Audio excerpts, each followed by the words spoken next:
Okay, let's begin with Isaiah chapter 1 and verse 18, where Isaiah makes the point, is talking to his people through the prophet.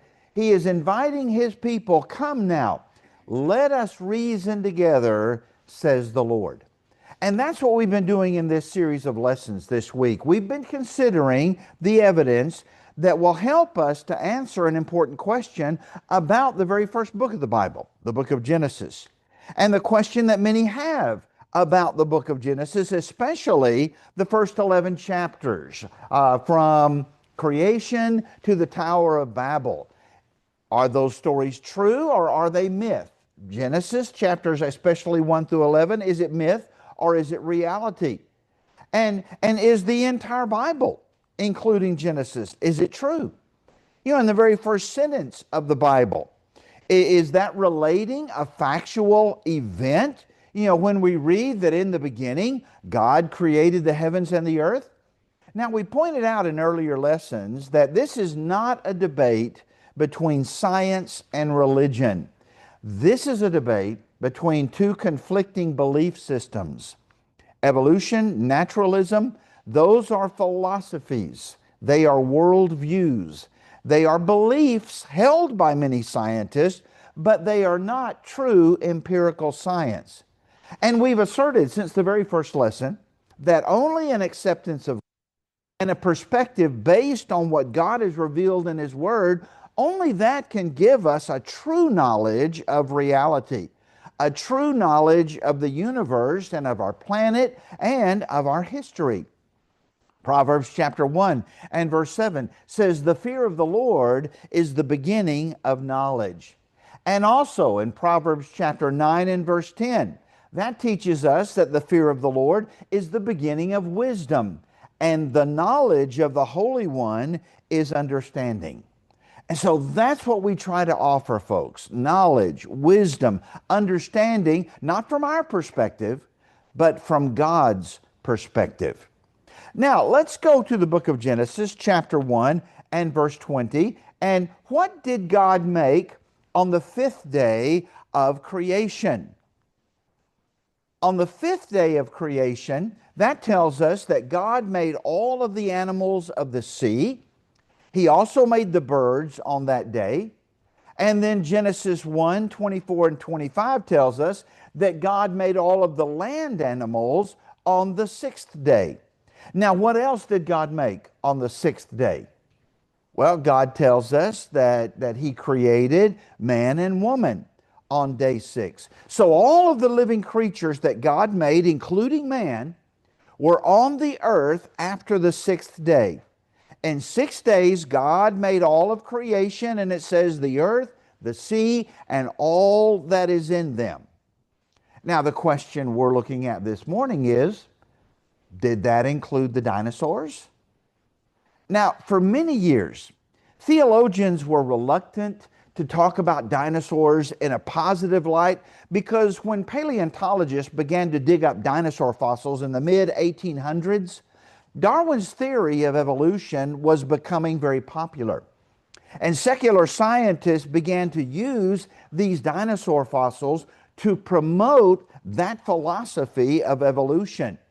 You know, back in the 1800s and the early 1900s, paleontologists would simply dig up these bones and then ship them to various museums and places. They tried to put these bones together, many of which were broken and fragmented, but they didn't really know how the skeletons fit together. And many people, especially those who believed in the biblical account, they were skeptical about what was being claimed about these fossils. And I believe they were right in being skeptical, because sometimes an entire dinosaur would be constructed from just a few small pieces of fossilized bone. So these early paleontologists, they tried to assemble these fragments of bone, but then they would make some claims about the fossils that we now know were just not true. And that's why many Christians initially rejected the idea that dinosaurs even existed, because they knew that at least some of those claims that the paleontologists were making, those were false claims. So people were justified in being very skeptical about the story that the evolutionary paleontologists were connecting to these fossils. And while those who believe in the accuracy of the biblical account were right in opposing the idea of evolution, I think some Christians mistakenly thought that, well, dinosaurs then just never existed. I have come across Christians even within the last 10 to 20 years that grew up believing that. And when they began to look at the evidence, they had to kind of reluctantly say, okay, well, yeah, I guess dinosaurs did really exist. But that's what they were taught growing up, that dinosaurs never existed. And they sincerely believed that dinosaurs were just something that scientists had made up to prove their philosophy of evolution. Or many thought that they had to choose. They had to choose between the truths revealed in the Bible or dinosaurs. And my goal is to show you, you don't have to make that choice between dinosaurs or the Bible. Dinosaurs fit easily into the events, not only in the book of Genesis, but also the rest of the Bible. So it's not a matter of the Bible or the dinosaurs. It's a matter of properly understanding the relationship between the Bible and the dinosaurs. Now, in our present day, a lot more evidence has come to light since the late 1800s and early 1900s. More fossils are being found that are intact. More skeletons have been excavated that are much more complete. For example, this particular fossil was named Sioux. It's one of the largest T-Rex skeletons that has ever been discovered. It was discovered in South Dakota. Sioux now resides in the Field Museum in Chicago. And to date, she's also one of the most complete dinosaur skeletons found. About 90% of the skeleton is real or original. Now, here's another pretty spectacular specimen of a 30-foot long dinosaur, an Allosaurus, who has been named Ebenezer. Now, Ebenezer can be found in the Creation Museum in Kentucky. And he is about 50% complete. But what was important about this particular fossil find is they found him with all of his skull and his teeth intact, so they knew how the skull was shaped. They also found what bones there were arranged in their correct anatomical positions relative to each other. A lot of times the bones are just scattered all around. So this gave them a better idea of what maybe an Allosaurus might have looked like. Here's another fossil named Eddie. They named him Eddie because it's an almost complete fossil of an Edmontosaurus. And it can be seen at the Museum for the Institute of Creation Research in Dallas. The museum is called the ICR Discovery Center. So if you guys are ever in Texas, it would be worth your time to check out this museum. It's a very well done museum. But Eddie was found among fossils of other swamp animals. He was found among fossils of ducks and frogs and lizards and turtles. And what has paleontologists scratching their heads about this one is these creatures were not supposed to be alive during the time of the dinosaurs. These ducks and frogs and lizards and turtles were supposed to have evolved much later in the geologic time scale. And so according to evolution, these should not have been found together, but they were found in the same layer. And this fact, it bothers a lot of atheistic evolutionists, but for us, it's just more evidence of the truth of the biblical account. I mean, Genesis 1 tells us that God created all of the animals on the sixth day. And so all of these animals were found in the same rock layer as Eddie. Why? Because they were all buried at the same time. And I believe that time was the worldwide flood described in Genesis chapter 6 through 8. Now, another place that's interesting, if you've never been there, in Texas, I'm more familiar with what's in Texas, is Dinosaur State Park. That is in Glen Rose, Texas. Now there you can see evidence of dinosaur footprints. Just don't believe the ages that they ascribe to these footprints. And it's best to go in the summer when the river level is down. You can walk along the Paluxy riverbed and literally see hundreds of these dinosaur footprints if the river's low enough.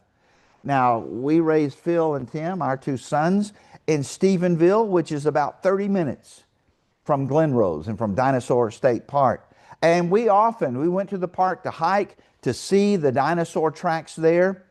And on the way to the park, now, I don't think Phil and Tim has seen this, and it's been a while since we've been there, but on the way to the park, you can pass another very interesting place that really I would recommend you see before you go into the park. It's called the Creation Evidence Museum. Now, back in the day when our boys were young, it was a trailer. And now they've actually built a pretty impressive little museum. And they've got some exhibits there that explain the footprints, other evidence from a biblical perspective, not as large or as impressive as the ICR Discovery Center in Dallas. But again, it'd be worth your time to visit if you're ever down that way. So there's abundant evidence that these creatures existed in the past. And the disagreement between the creationist and evolutionist is the question of when the dinosaurs roamed the earth. But now, what happens when a child learns about dinosaurs at school, comes home to mom and dad with questions, and is told that dinosaurs never existed? Well, as the child grows, he or she sees abundant fossil evidence. They visit various museums full of dinosaur fossils, and their confidence in their parents' ideas about dinosaurs begins to erode. Not only sometimes do they question their parents' teachings about the existence of dinosaurs, but it's possible that they might begin to believe the false evolutionary ideas that are being pushed on television, that's being taught in our public schools and universities. I mean, our kids are going to hear about dinosaurs from someone. And I believe we need to be the ones beginning the discussion. And we need to be the ones that give them the correct information about dinosaurs so that they don't first hear it from an evolutionary perspective.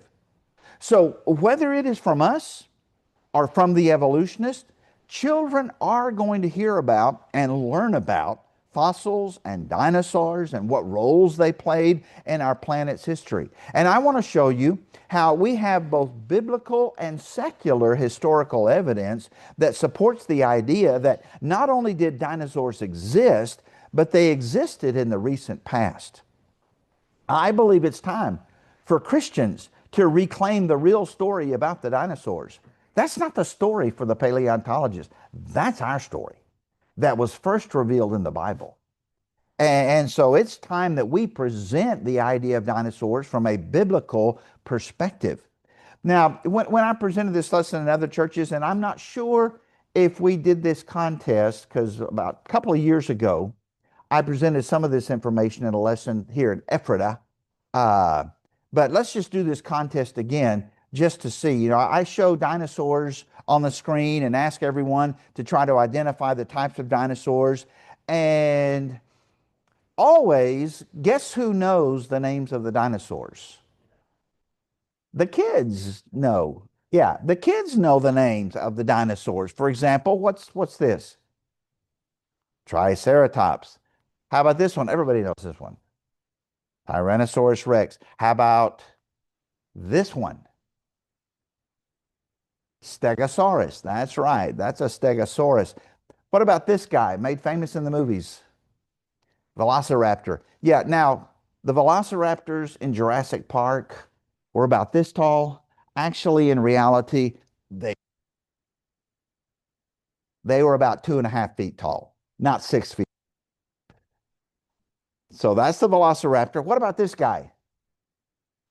Brontosaurus was the old name, and now a more modern name is the Apatosaurus.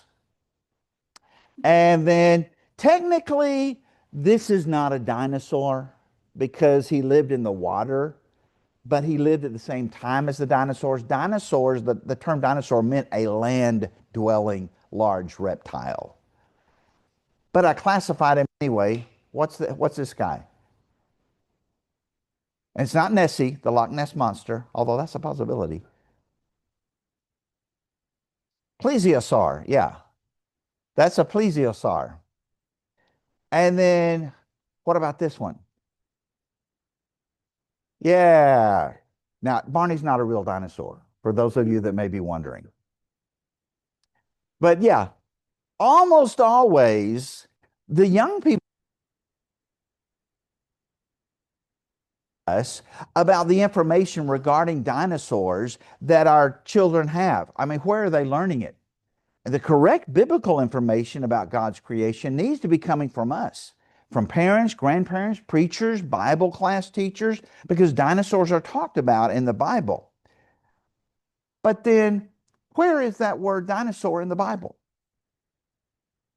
Well, fact is, you won't find the word dinosaur in your Bible. And you know why that is? Because the term dinosaur was not invented or coined until 1842. It was coined by a British paleontologist named Sir Richard Owen. And so he created the name dinosaur, which meant fearfully great lizard. And he created this at the time when a lot of those large fossilized bones were being dug up. And so this term dinosaur didn't even exist before 1842. So anything that was written about huge, ancient reptiles or animals, in those writings, you would not have seen them described as dinosaurs, because that's a fairly recent word.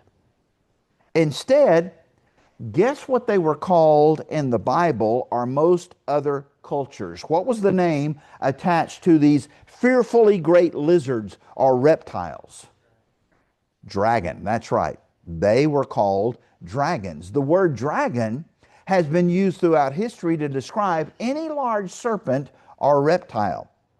And it surprises many people, including people that may be somewhat familiar with the Bible, that the Bible talks about dragons using language that indicates they were real animals that God had created. Now, most people today, what's their feeling about dragons? Yeah, like Pete's dragon. I mean, most people believe that the dragons are just animated, made up creatures. And the dragons that you see in the movies or read about in books like Pete's dragon, those dragons aren't real. And I think most of us understand, you know, if you saw the Harry Potter movies, you understand that this was a computer generated image. This was not a real animal that they used in that movie. But this thinking has misled people to think, well, that all dragons that were ever mentioned in historical documents, they were just mythical creatures that people like to tell stories about. But were they just mythical creatures? I mean, the Bible speaks of dragons not as animations or myths, but as real creatures who lived on the earth. And so in our lesson today, I want us to see what the Bible says about animals that were like the dragons that we hear about in the ancient stories. And I also want us to look at some of the evidence that confirms what the Bible reveals about these amazing creatures. Now, going back to Genesis chapter 1, all of the living creatures that God made, including man, were on the earth after the sixth day. And then when God reminded Moses of his creation in Exodus chapter 20, in Exodus chapter 20 and verse 11, there we read, "For in 6 days the Lord made the heavens and the earth, the sea, and all that is in them." That is in Exodus chapter 20 and verse 11. And then God rested on the seventh day. Now, what would be included in all that is in them? Well, I firmly believe that since God created every living creature that would fill the earth, that must have included the dinosaurs. So where does the Bible talk about these huge creatures that God created? Well, let's go to Job chapter 40. Job chapter 40. where God is, Job has been kind of questioning God and how God was running things and what was happening in Job's life. So God wanted to impress Job with the fact that Job didn't know everything. And Job didn't understand everything about the universe and the planet and creation and all that. And so God uses two different creatures that he made, to impress Job with God's wisdom, God's power, God's creativity. The first one is mentioned in Job 40 and verse 15, where God tells Job in Job 40:15, "Look now at the behemoth, which I made along with you." Now, the name behemoth, that is a transliteration of the Hebrew word behemoth. And God is telling Job that I made the behemoth, what does he say? Along with you. So they were made during the days of creation, both man and behemoth. Let's continue reading there in Job 40 and verse 15. "Look now at the behemoth, which I made along with you. He eats grass like an ox. See now, his strength is in his hips, and his power is in his stomach muscles. He moves his tail like a cedar. The sinews of his thighs are tightly knit. His bones are like beams of bronze, his ribs like bars of iron." So God is describing an animal that Job knew about. And God was trying to impress Job with how powerful God was by having Job consider some of these huge creatures that God had created. Now, how is behemoth described? Well, his tail was like what? A cedar tree, that's right. His bones were very strong. Verse 23 tells us that, if you look a little further down, that even during a flood, he is so big that a raging, flooding river doesn't even bother him. Now, do you know of any creatures that had a huge tail like a cedar tree and were so big that even a raging river didn't bother them? Well, how about one of the sauropods? Some of the bones of one of these kinds of dinosaurs was discovered in Argentina. And so they call it Argentinosaurus because it was discovered in Argentina. And from the bones they estimate from his nose to the end of his tail, he was over 100 feet long.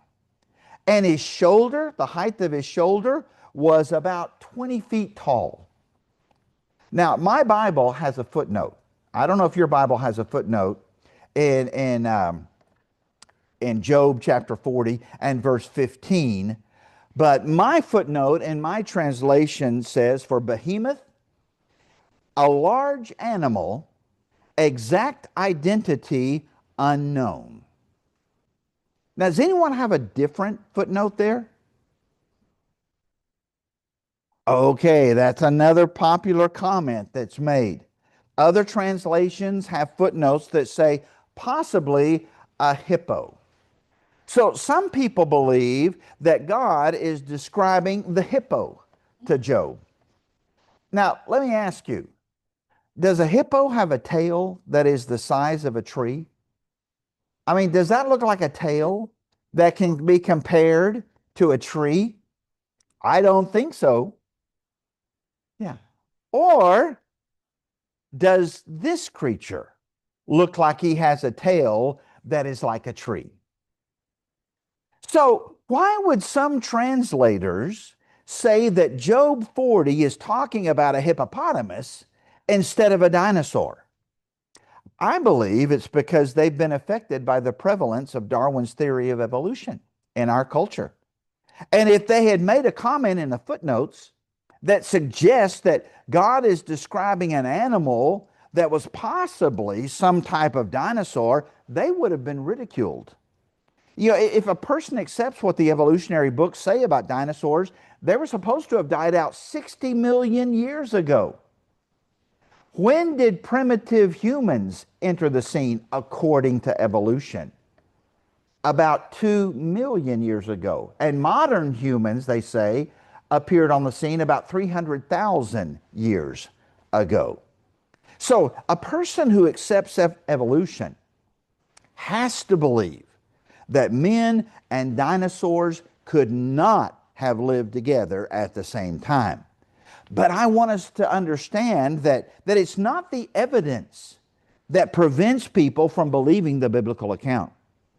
It is the beliefs of the evolutionists that prevent them from accepting that behemoth in Job 40 could have actually been some kind of giant dinosaur that God was describing.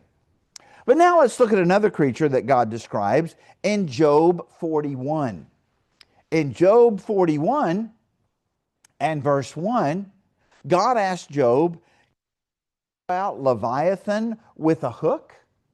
In other words, can you go fishing for Leviathan? Can you hook him like you would a fish? Now, the word Leviathan that we find here in Job 41, it was also transliterated like behemoth.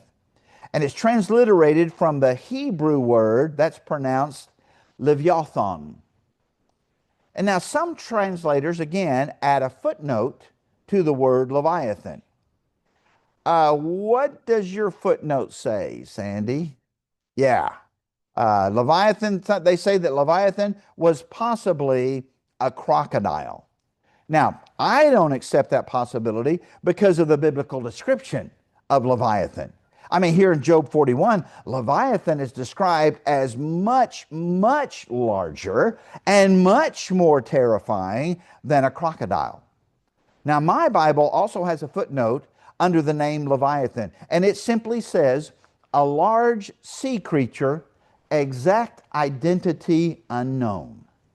And I believe that's about as accurate as you can get.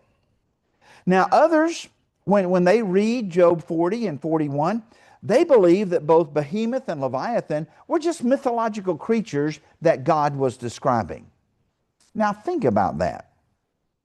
If you take the time to go back and read that entire conversation between God and Job that's in chapters 38 through 41, God is asking question after question about His creation to show Job, you don't have all the answers. You don't know everything. And He includes in these examples of these questions other very real animals. He asked Job about the lion, the raven, the wild mountain goat, the deer, the wild donkey, the ox, the ostrich, the horse, the hawk, the eagle. And God's point to Job is to impress upon him that there's a lot of things in nature that you don't understand. And in the midst of these questions designed to illustrate God's creative power, His wisdom, why then would God throw in examples of animals that didn't really exist? And that would make no sense at all. To impress upon Job that God is the creator, not Job. And that's why God is using real examples of real animals from His creation to show Job His knowledge of His creation and His power. So after describing Behemoth, a creature that Job was apparently familiar with, otherwise, why even mention Behemoth? What's God's description of this other animal that He describes as Leviathan? Well, verse 1 again, Job 41, verse 1. Can you draw out Leviathan or snare his tongue with a line which you lower? Can you put a reed through his nose or pierce his jaw with a hook? Now, have men hunted crocodiles?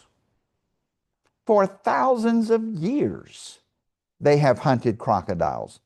But God's point is, you can't do that with Leviathan.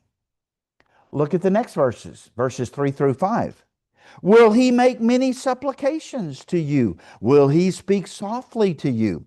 Will he make a covenant with you? Will you take him as a servant forever? Will you play with him as with a bird? Or will you leash him for your maidens? I mean, Leviathan was something that was so large and fierce that it could not be tamed. Now, have you ever known anyone that had a pet alligator or crocodile? I have. Now, I don't think it's very smart, but I have. And again, God is trying to make the point that Leviathan is my pet. And I can play with him like I can play with a bird, trying to impress again upon Job his power. Go to verse 6. Job 41, verse 6. Will your companions make a banquet of him? Will they apportion him among the merchants? Can you fill his skin with harpoons or his head with fishing spears? Now, have men hunted and eaten crocodiles? Yeah, they have. When I was in Iquitos, one of the men that I was with in the jungle in Peru, he ordered crocodile because it was on the menu. Tasted a little like chicken from what I remember. But God's point is you can't do that with Leviathan. You cannot hunt him, you cannot kill him and offer him as a banquet for your friends. He's too large, he's too fierce, he's too powerful. Job 41, verse 8 says, lay your hand on him, remember the battle, never do it again. Indeed, any hope of overcoming him is false. Shall one not be overwhelmed at the sight of him? No one is so fierce that he would dare stir him up. Now, that doesn't bring to mind to me the picture of a crocodile, even a really big crocodile. There's something much larger, much more fierce than that. And then God makes his main point for using the examples of both Behemoth and Leviathan.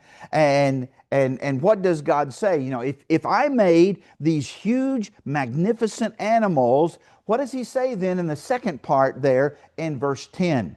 He says, who then is able to stand against me? Who has preceded me that I should pay him? Everything under heaven is mine. Now, God goes on to give other descriptions of Leviathan. We don't have time to comment on everything God is saying here about Leviathan, but God is describing a creature that Job was also apparently familiar with to impress Job with God's power and his greatness. And God implies to Job in verses 3 through 11 that this huge, fierce, frightening creature that no man would dare approach, again, what was Leviathan to God?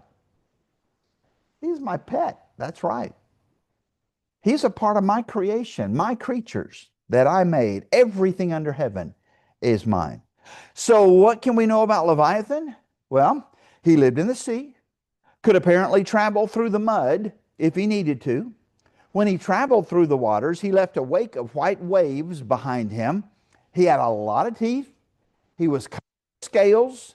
He was so big and fierce and terrible that men were afraid to approach him and dared not even hunt him or kill him for food. Now, we really don't know what category of sea animals he would have fit into. But fossils have been found of huge sea creatures with a lot of teeth. Perhaps the Leviathan was similar to a Mosasaurus. Now, a Mosasaurus was one of the large creatures that 50 feet long. This particular fossil is 49 feet long. You can see he has a huge mouth, a lot of teeth in that mouth. And here's an artist's conception of what maybe this Mosasaurus might have looked like.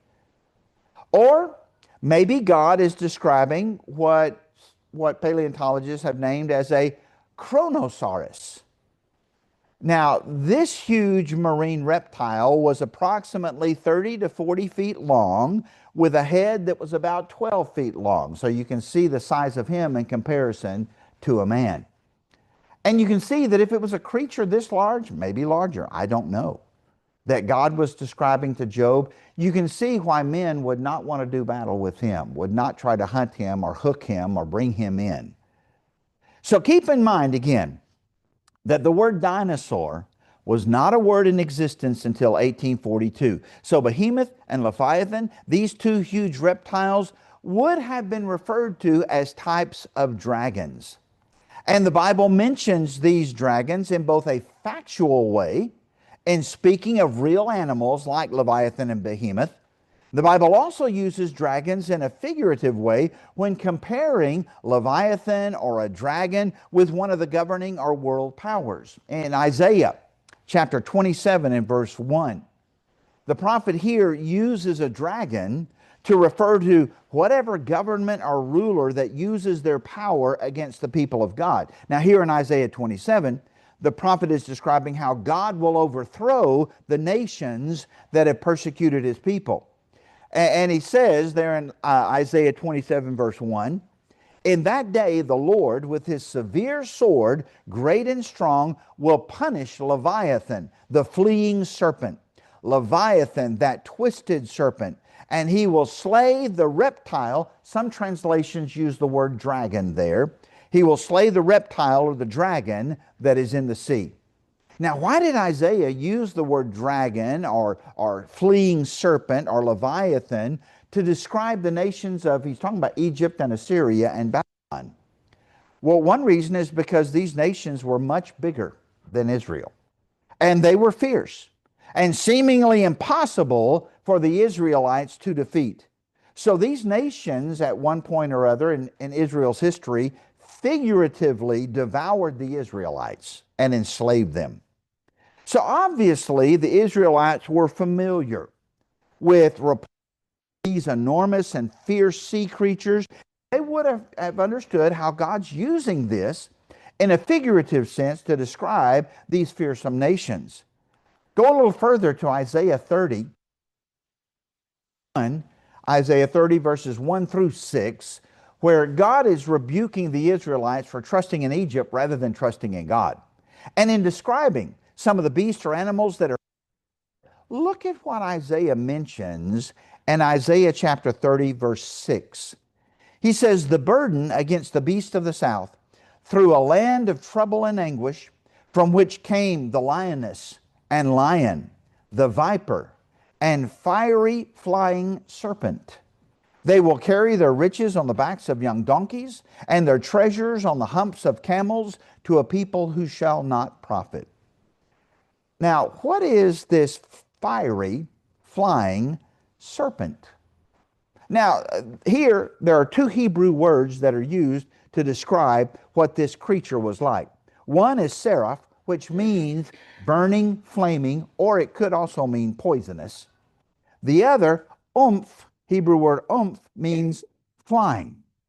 Now, all but one of the English versions of the Bible translate this animal as a flying fiery serpent or a poisonous flying serpent. The only English translation that I have that does not translate these two words as burning and flying is the NIV, New International Version. NIV reads, anyone have an NIV? NIV reads darting snakes rather than fiery flying serpent. Now, why would the translators of the New International Version not use the words fiery and flying to describe this animal? Now, I didn't ask them, so I don't know. I'm guessing that it's because they knew that all the other animals were real that we talk about in this context. The lioness, the lion, the viper, the donkeys, the camels, all real. And it's obvious that Isaiah is talking about real existing animals found in Egypt. I believe that the translators assumed that the apparent meaning of this Hebrew phrase can't be correct. And most likely, they didn't believe there could be animals described as fiery flying serpents, so they decided to translate these creatures as darting snakes. Now, they may have thought that flying fiery serpent sounds too much like a small dragon. And the translators may be thinking, everybody knows that a dragon is a mythological creature. So we have to come up with another translation that will make sense in this context. And I believe that peer pressure and the philosophy of evolution once again pressured the translators to come up with a wording in verse 6 that would not go against the prevalent beliefs or philosophies of those who accepted the theory of evolution. Now, we're going to look a little bit more Sunday morning in the second lesson about reports and historians that recorded these flying serpents in Egypt. They actually put them down in their own historical records of their travels to those places. Now, Ezekiel chapter 29 compares Egypt to a great dragon with scales. And so Ezekiel says, "Behold, I'm against you, Pharaoh, king of Egypt, the great dragon," or some translations read monster, "that lies in the midst of his streams, that says, my Nile is my own, I've made it for myself." And God's saying, this is what I'm going to do to you. I will put hooks in your jaws and make the fish of your streams stick to your scales, and I will draw you up out of the midst of your streams with all the fish of your streams that stick to your scales. And then he continues that warning a little further in Ezekiel chapter 30, where he says, "Take up a lamentation for Pharaoh, king of Egypt, and say to him, you are like a young lion among the nations, and you are like a dragon in the seas, bursting forth in your rivers, troubling the waters with your feet, and fouling their rivers." Now, the point in these two verses is that God's going to punish Egypt and take what she had enjoyed. And God, again, is using a creature that the Egyptians would have been familiar with to describe what he's going to do to them. They may think they are as invincible as Leviathan or a dragon, but God is about to destroy their false gods and their idol worship. Now, we don't have time to look at the many verses that you can find in the book of Revelation, where you've got references to either Satan himself or to the nation of Rome being compared to a dragon. In chapter 12, Satan's described as the great dragon and serpent, so large that his tail knocks a third of the stars from the heavens. Now, I think most of us are aware that the book of Revelation uses very dramatic imagery and symbols to convey its message. But just because an animal may be exaggerated, a figurative or comparative sense, that doesn't mean the animal doesn't exist. In Revelation 5, who is Jesus described as? Two animals. He's what? Out of the tribe of Judah, he's what? The lion out of the tribe of Judah. He's also described as a sacrificial animal, the lamb that's about. Now, he's using it in a figurative sense, but does that lions and lambs don't exist? No, they're real animals. They're just being used in a figurative sense.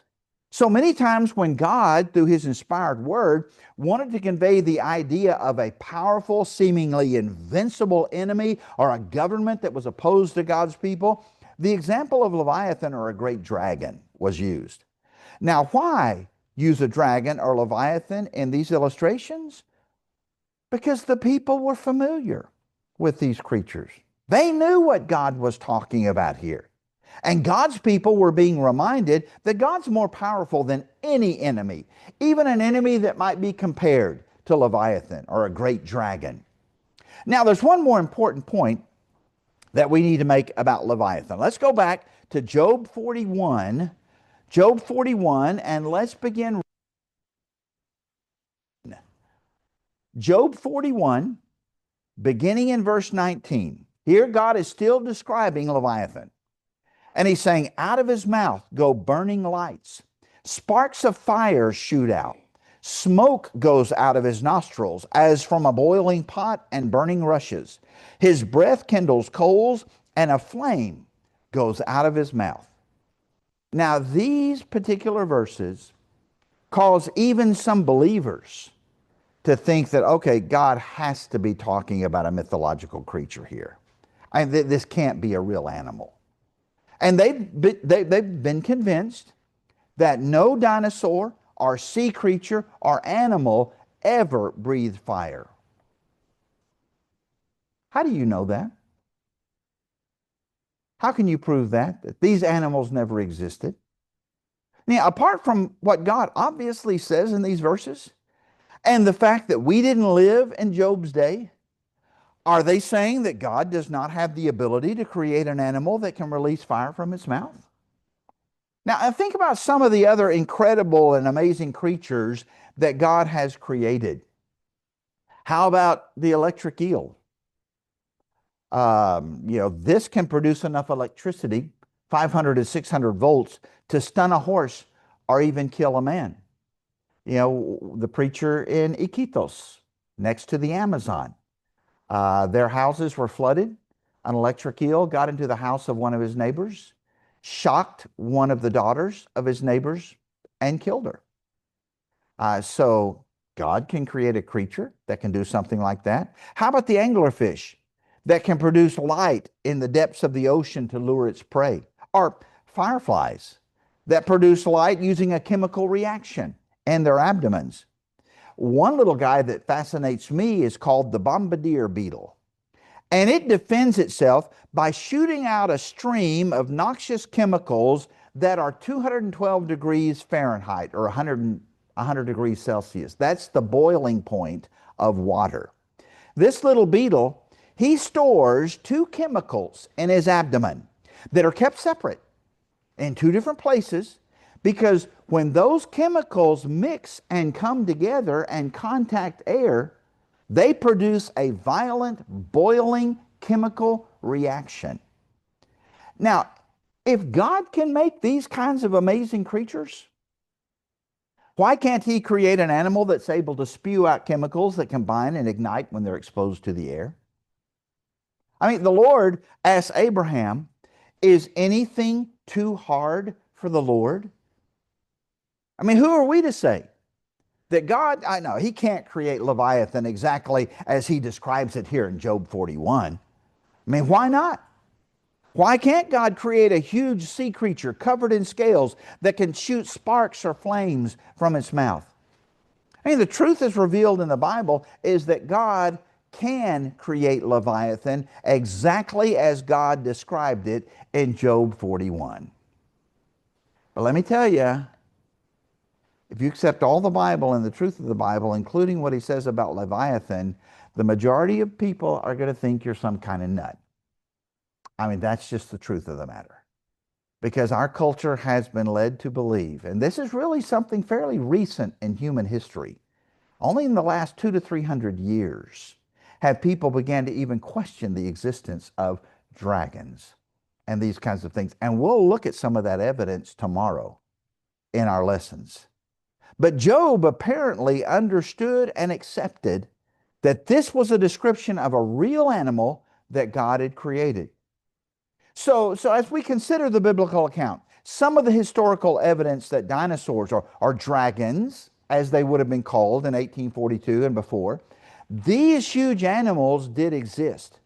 Now, tomorrow morning, we're going to consider more evidence that not only did dinosaurs exist, but there's a lot more evidence that dinosaurs lived at the same time as humans. And we're going to be looking at carvings and paintings and artifacts from all over the world that give us evidence of the reliability of the biblical account. But before we leave our discussion of dragons behind, let me show you one other fossil that was found about 22 years ago. In 2003, a nearly complete dinosaur skull was excavated in South Dakota. Now, the fossil was purchased by the Children's Museum of Indianapolis, where they are calling it a new type of dinosaur. Its long, spiky skull looked so similar to descriptions and paintings of legendary dragons that they named it Dracorex Hogwartsia, which means Dragon King of Hogwarts. So I think the paleontologist that named this particular fossil was probably a big fan of Harry Potter. But paleontologists believe that this fossil probably belonged to the family of dinosaurs called Pachycephalosaurus. Try to say that 3 times fast. But what does this fossil look like to you? And why do we find ancient sculptures, mosaics, and paintings that look very similar to this fossil? And why don't more people make the connection? I mean, up until about 200 to 300 years ago, human beings believed that dragons were very real. And now there are obviously some exaggerated stories and legends about dragons, and some of these exaggerations and legends could not possibly have been real. I mean, kind of like what people say when they come back from a fishing trip. The facts sometimes get way exaggerated from reality. But with so many stories, along with historical accounts and descriptions and paintings and sculptures, and most recently fossils like Dracorex, the simplest and most obvious conclusion is that these dragons, or dinosaurs, apparently coexisted with humans for thousands of years. So, why do so many scientists and historians refuse to even consider that the huge, fearsome reptiles that were called dragons in the Bible could have been, and I say most likely were, what we would call dinosaurs? I mean, why do they refuse what's right before their eyes? It's because of Darwin's theory of evolution. Their philosophy or belief of evolution will not allow them to even consider that all living animals and man were created on the fifth and sixth days of creation. This would have included dinosaurs, or as they called them back then, dragons. Their belief in evolution forces them to conclude that any large serpent-like or reptilian creatures could not have lived when men were on the earth. So they have to believe that these dragons must be a myth. Now, I agree with what the Bible says in Job 40 and 41, and the other Bible passage we looked at, which spoke of huge land and sea reptiles. And when you consider the historical and physical evidence that is available, I think we can all draw a reasonable and objective conclusion about dinosaurs and dragons. My conclusion is that God created dinosaurs as magnificent creatures that would remind man of God's creativity, God's greatness, God's power. But unfortunately, dinosaurs have been used more than almost any other topic to inundate the public with what kind of thinking? Evolutionary thinking. And that's a shame. Because when you understand the truth about dinosaurs and all of the fossils that have been found, it confirms the biblical worldview. Now, what evolutionists have done is that they have taken these incredible, wonderful creatures that the Lord made to impress us with His creative power, and they've attached a false story to them. And people will often swallow that story without asking, wait a minute, is there really any evidence for that story? I mean, you should be asking, where is the evidence that shows that dinosaurs lived millions of years ago? For that matter, where is the evidence that fish evolved into amphibians, which evolved into reptiles, which evolved into birds and mammals, which evolved into apes, which evolved into us? I mean, where in the fossil record do we find any of the intermediate forms between these different types of animals? Honest paleontologists say they've yet to find one intermediate form. They can't find them in the fossil record. There is no evidence for this. Just a lot of theories and stories and wishful thinking on the part of evolutionists. And I hope you can see that in our series of lessons, we've presented real evidence that aligns perfectly with what the Bible says. That story of evolution that's incorrectly linked to the dinosaurs, that story should be rejected. It's not based in fact, it's not based on evidence. The biblical worldview can account for dinosaurs. And so as Christians who believe in the inspiration and the reliability of the Bible, we can offer the simplest and most reasonable explanation for the evidence that's available for anyone to see. And this is an issue that matters, because people are being turned away from the biblical worldview because of these false evolutionary ideas about dinosaurs. I mean, let's use this evidence to speak of the incredible creatures that God used in the way that God used them when He spoke to Job. I mean, God used the examples of Behemoth and Leviathan to impress upon Job His creative power and His glory. And we can use the truth about dinosaurs to show people that the Bible is true and reliable from the very first chapters found in Genesis. I mean, dinosaurs can be a wonderful and exciting way to do that. I mean, do you know of any kid that doesn't like dinosaurs? Let's incorporate them where they originally were in the Bible story. Now, I understand that critics say that no, you creationists are the ones who are blinded by your religion. Could it be the other way around? What does Paul say in Ephesians chapter 4, verses 17 and 18? He says, "This I say, therefore, and testify in the Lord, that you should no longer walk as the rest of the Gentiles walk, in the futility of their mind, having their understanding darkened, being alienated from the life of God because of the ignorance that is in them, because of the blindness of their heart." I mean, could it be that the evolutionists don't want to allow God to enter into the discussion? Could they be afraid that allowing God into the conversation would start a flood of questions about their own belief system? I mean, Bible scoffers should be worried or afraid, because as more and more discoveries are being made, science is confirming the accuracy of the Bible story. We can have confidence in what the psalmist wrote in Psalm 119, 160, when he says, "The entirety of your word is truth, and every one of your righteous judgments endures forever." I mean, we can trust the Bible from beginning to end. We can trust it in matters of faith, in matters of history, and in matters of science. I mean, the more you look at God's Word, the more you see His glory and majesty and power. We have the Word of the Creator who was there in the very beginning. I mean, God created everything in 6 days, all of the animals, man and woman, and the dinosaurs. Now, a very popular question about dinosaurs is, why did they die out? What killed the dinosaurs? Why did they go extinct? Well, evolutionists say that the dinosaurs' extinction was due to the impact of a massive asteroid or comet.